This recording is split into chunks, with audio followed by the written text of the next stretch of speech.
씹고 뜯고 맛보고 즐기고. 부러우시다고요? 남의 이야기라고요? 마음껏 그리고 오랫동안 씹고 뜯고 맛보고 즐기는 행복한 인생을 위해서 치아 관리는 필수. 그 방법이 궁금하시다고요? 그 해결책을 함께 찾아보실까요?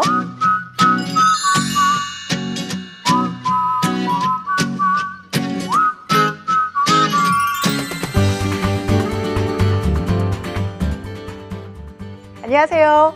건강관리는 나이에 따라 다 다르지만 세대를 불문하고 모든 사람들에게 해당되는 건강한 치아관리법. 뭐니 해도 좋은 양치 습관일 텐데요. 칫솔질은 식후 30분 이내 하시고 힘을 주어 닦기보다는 부드럽고 꼼꼼하게 닦는 것이 좋다고 합니다. 잘못된 치아관리 습관으로 각종 치과 질환으로 고생하시는 분들 많으시죠? 그래서 오늘은요, 다양한 치과 관리에 대해서 함께 알아보도록 하겠습니다.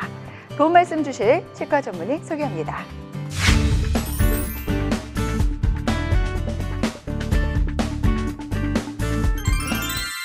안녕하세요, 원장님. 안녕하세요. 네.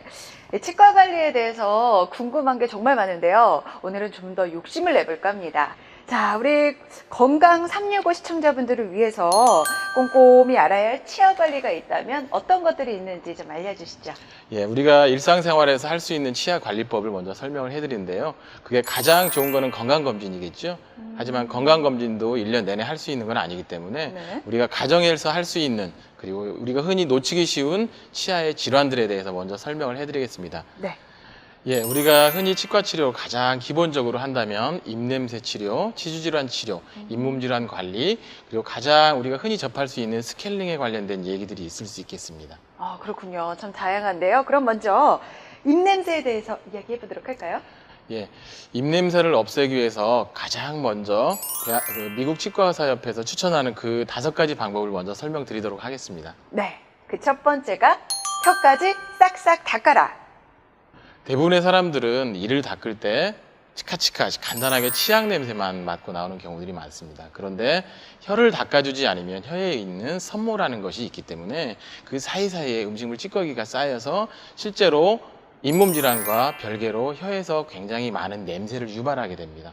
그래서 혀를 싹싹 닦아주는 것이 중요합니다. 두 번째, 입안을 촉촉하게 하라. 우리 구강 내에는 원래 균이 살고 있습니다. 다만 정상적인 균들이 많고 비정상적인 균들이 적기 때문에 우리가 일상생활에 불편이 없는 건데, 실제 우리 균들 중에도 입냄새를 유발하는 균들이 있거든요. 그래서 이들이 좀 촉촉해지는 상태에서는 괜찮은데 약간 마른 상태, 그러니까 물처럼 흐르던 침이 찐덕찐덕해지는 그 시점에서 입냄새가 많이 나게 됩니다. 그래서 입안을 약간 습한 상태로 만들어줘야 되겠죠. 물도 자주 마시셔야 될 것이고요. 네. 세 번째, 차를 홀짝홀짝 마셔라.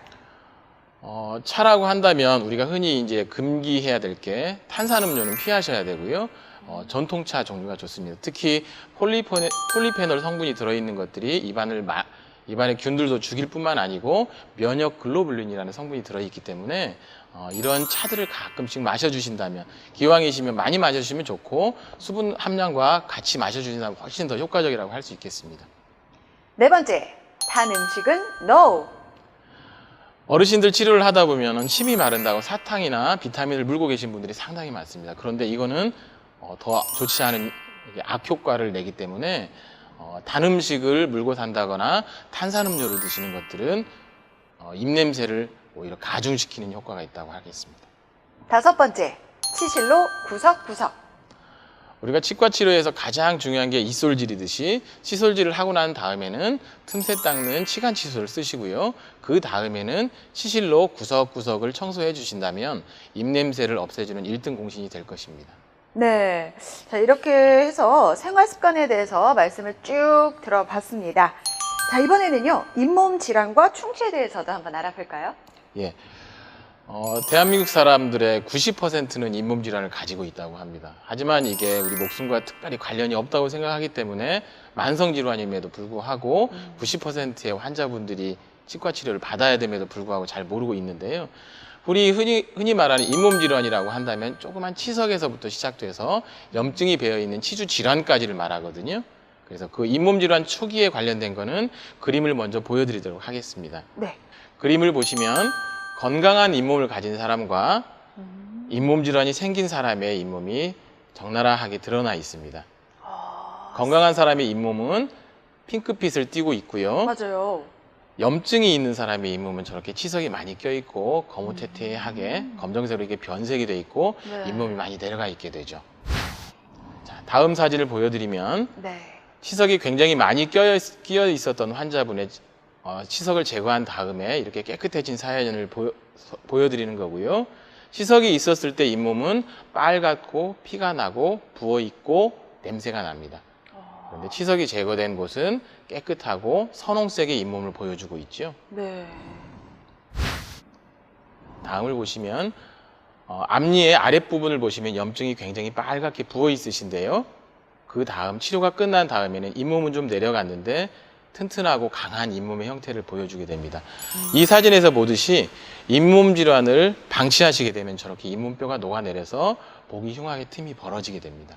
잇몸 질환과 충치는 거의 같은 곳에서 오기 때문에 제가 스케일링과 치주 질환을 설명하기 전에 충치가 진행되는 과정 그리고 충치를 어떻게 치료하는지 잠깐 설명을 드리도록 하겠습니다. 네. 자, 그림으로 보여드리면요. 검정색으로 변색되어 있는 충치 부분을 그림과 같이 파내고 예. 이 부분을 금 인레이라고 하는 것으로 금봉을 하는 겁니다. 하지만 최근에는 캐드캠 기술이 발달되고 치아 색깔이 발달해서 강도도 좋기 때문에 네. 치아 색깔로 메꾸셔도 충분히 신속하고 효과적인 치료가 될 수 있다고 생각을 합니다. 네. 다음으로는 진료실에서 바로 할 수 있는 10분이면 끝나는 레진 치료를 그림을 보시겠습니다. 네. 충치를 파내고 그 부위에 치과 의사의 손기술에 의해서 재료를 메꿔 넣습니다. 그러면 불과 10분 만에 치과 치료를 끝낼 수가 있죠. 아, 정말 간단한 방법이네요. 치과 질환 예방에 있어서 많은 분들이 꼽는 게 바로 스케일링인데요. 최근에 또 스케일링이 의료보험 적용이 됐어요. 그만큼 스케일링이 굉장히 중요하다는 얘기일 텐데, 중요하다 알고는 있지만은요. 저도 그렇고 많은 분들이 굉장히 소홀하게 여기고 있습니다. 그렇죠? 맞습니다. 네. 치과 질환의 중대 질환으로 굳이 따진다면 치주 질환인데요. 치아가 상실되는 가장 큰 이유가 외상도 있지만 실제로 잇몸 질환 때문에 없어지는 확률이 굉장히 높습니다.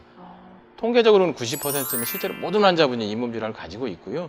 그중에 스케일링 해야 되는 환자는 모든 환자가 대상자라고 생각을 하시면 됩니다. 아, 그래요? 예, 지난 7월부터 예. 스케일링이 급여화가 보험이 되면서 네. 1년 내에는 한 번의 처치를 보험으로 받을 수가 있습니다. 스케일링은 우리가 흔히 치석이라든지 음식물 찌꺼기, 굳어버린 이물질들을 제거하는 치료인데요. 그 스케일링을 하지 않았을 때 어떻게 치주 질환이 진행되는지 잠깐 그림을 보면서 네. 설명을 드리도록 하겠습니다. 네. 그림을 보시면 빨갛게 부어있는 잇몸이 점점 쌓여가는 치석 때문에 부풀어 오르고 피가 나고 많이 부었네요. 예, 이곳에서 음식물이 끼게 되면서 2차적으로 파괴가 되게 됩니다. 그런데 그림에 있는 이 치석들을 깨끗하게 제거해 주시게 되면 염증이 없어지면서 치주 조직, 잇몸 조직이 다시 되살아나게 됩니다. 말끔해졌네요. 네네, 이 되살아난 조직이 저희들이 건강한 치주 조직이라고 하기 때문에 네. 단단한 치석 제거만으로도 충분히 잇몸 조직이 되살아나게 됩니다. 다음으로는 우리가 흔히 치주염으로 인한 치조골 흡수에 대한 그림을 잠깐 보여드리겠습니다. 네. 정상적인 치아는 뿌리 부분이 치아의 치조골로 덮여 있게 됩니다. 그런데 비정상적인 치주 조직은 네. 치아의 일부분이 뼈가 녹아내리고 내려가게 되는 겁니다. 그래서 이 치주 조직이 내려가는 것을 저희들이 치아의 주변 조직의 질환이라고 표현을 하는데요. 환자분들께서 가장 두려워하시는 부분이 스케일링을 한 다음에 시린이가 생겼다고 하는 부분입니다. 그런데 치과 의사의 입장에서 볼 때 시린이는 굉장히 일시적인 거고요. 그 다음에 스케일링을 한 다음에 반드시 후처치로 시리지 않게 하는 치료를 해주시게 된다면 충분히 안전하고 믿을 만한 치료가 될 수 있다고 생각을 합니다. 네, 스케일링이 얼마나 중요한지 그거는 이제 알았는데요. 그러면 얼마마다 이렇게 한 번씩 하는 게 좋은지 그 부분에 대해서도 얘기 예, 주시죠. 저희 국민건강보험공단에서 1년마다 하지만 실제로 저희 치과 의사들은 6개월에 한 번 정도 검진 차원에서 하기를 권하고요. 당뇨나 갑상선 질환이 있는 환자분들은 두세 달에 한 번씩 치과 검진하면서 시행하시는 게 좋다고 생각을 합니다. 네, 마지막으로 하시고 싶은 말씀이 있으세요? 네. 치과 질환의 가장 기본적인 건 이닫기가 되겠지만 이닫기를 잘 하더라도 치석은 낍니다. 내 치아는 내가 지켜야 되듯이 내 치아를 지키게 해주는 파수꾼은 치과에 있는 치위생사들입니다. 치위생사들의 좋은 손을 이용을 해서 치석 제거를 하고 내 치아의 구강 건강 관리를 지키는 시발점으로 삼으셨으면 좋겠습니다. 네, 오늘 좋은 정보 고맙습니다. 존 레논의 썩은 어금니가 경매에 나왔다는 사실 잘 알고 계신가요? 1960년대 어느 날 존 레논은 치과에서 뺐던 어금니를 그의 집 가정부에게 주었다고 합니다. 그리고 이 40년이란 세월이 흐르고 흘러서 지난 2011년 11월에 경매를 통해서 새로운 주인을 찾게 되었다고 하는데요. 19,500파운드, 우리 돈으로 약 3,470만 원에 낙찰되었다고 합니다. 정말 놀랍죠? 건강 365, 특히 이번에 준비했던 치과 치료에 관한 궁금증 많이 해소되셨나요? 존 레논의 썩은 어금니보다 내 치아가 더 소중하다는 사실 잊지 마시기 바랍니다.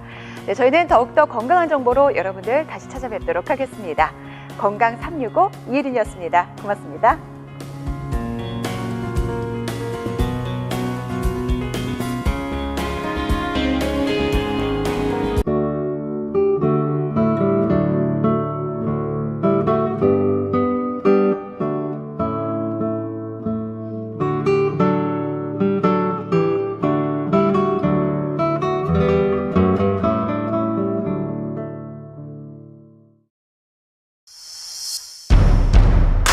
CJ Television.